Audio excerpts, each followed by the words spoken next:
Kryeministri Edi Rama ka reaguar sërish për përmbytjet në vend, teksa prezantonte shënimet e javës, kryeministri të gjithë përgjegjësinë e përmbytjeve ia la natyrës. Rama deklaroi se prekja nga uji e 13.160 hektarëve është një ngushëllim i madh krahasuar me 10 vite më parë. Një gjendje atmosferike e zgjatur dhe e rëndë, e cila nuk ka prekur thjesht Shqipërinë për ndonjë arsye të lidhur me vendin tonë, nga ato arsyet që zihen në 700 tenxheret politike e mediatike të Mezhlisë shqiptar, por ka prekur një hartë të tërë, nga Italia në Greqi, nga Malizia në Kosovë dhe deri lart në Serbi, në Kroaci dhe nga Maqedonia e Veriut e deri në Turqi. Unë jam shumë krenar për faktin se në çdo situatë emergjence ne jemi më të gatshëm, më të përgatitur, më efikas.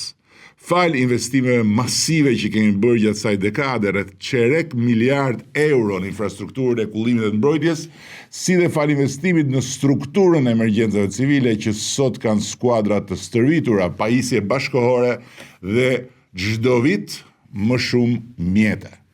Një fakt, të dalësh nga kjo vorbull atmosferike me vetëm 13.160 hektarë të mbuluara nga uji, është realisht një ngushëllim shumë i madh dhe i tregus se jetojmë në Shqipëri tjetër, sepse kjo vorbull deri 10 vjet më parë do kishte përmbytur e papenguar 2 a 3 fishin e kësaj sipërfaqe, sikundër edhe ka ndodhur. Kryeministri ka vijuar më tej duke akuzuar qytetarët që hedhin mbeturinat si fajtor për situatën e krijuar në vend. Pruret marrëmendëse të plastikës nga lumejt në të raste janë të frikshme, janë të neveritshme, janë kriminale në kuptimin e plot të fjalës. Hedhja rrugëve, shisheve dhe qeseve plastikës, të ishte ky vend jo atdheu yni përbashkë, por një kosh plerash në një territor që s'na përket, me cilin s'kemi lidhje.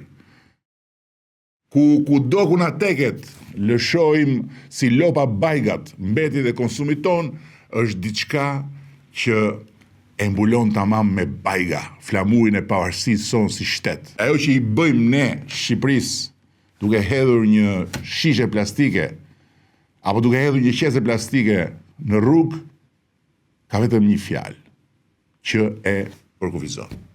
Krim. Rama premtoi se dëmet e shkaktuara nga situata e këtyre ditëve do të rikuperohen.